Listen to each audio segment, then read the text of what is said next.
Je suis Gabriel Lépouzé, je suis neurobiologiste. Je travaille sur le fonctionnement du cerveau, en particulier sur le fonctionnement du cerveau olfactif,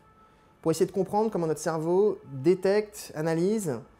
et intègre l'information olfactive, comment il l'encode dans notre mémoire et comment potentiellement ça peut aboutir à la genèse d'une émotion positive ou négative. L'étude du fonctionnement du cerveau, elle est assez récente et elle explose en ce moment, en particulier parce qu'on a aujourd'hui des outils pour comprendre cette machine complexe et toute la mécanique qu'il y a derrière. Et avec les nouvelles connaissances qui émergent dans le domaine, on commence à comprendre de mieux en mieux comment notre cerveau sensoriel perçoit l'information, comment il la transforme, parfois il la masque, comment il la réoriente, comment il l'intègre avec d'autres sens. Et toutes ces informations sur les neurosciences sensorielles, il faut aujourd'hui les mettre au service de la dégustation. C'est tout l'objectif de l'école du nez. L'école du nez, c'est une école justement qui vise à mettre au service du dégustateur, du professionnel du vin, de l'amateur de vin, toutes les connaissances qu'on a sur le fonctionnement du cerveau pour réapprendre à déguster, à mieux utiliser son cerveau olfactif, son cerveau sensoriel,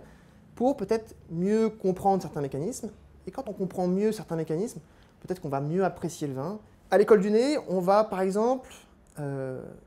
dessiner des exercices qui nous visent à mieux comprendre comment la perception du vin est un processus complètement multisensoriel, qui engage pas seulement le nez en voie directe, mais en voie rétronasale aussi, mais comment les informations olfactives sont intégrées avec des informations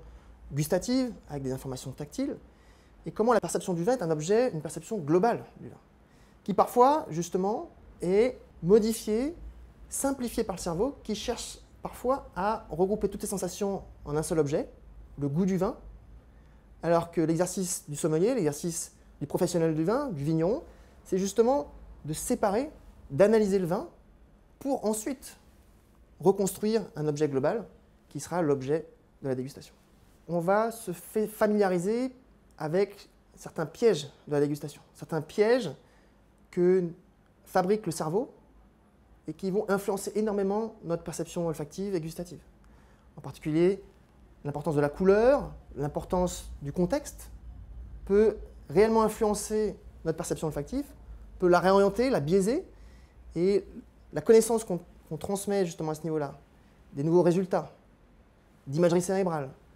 d'exercices de psychologie, nous permet aujourd'hui, en se familiarisant avec ce problème, de mieux le comprendre et donc de mieux être capable de le détourner dans l'exercice de la dégustation.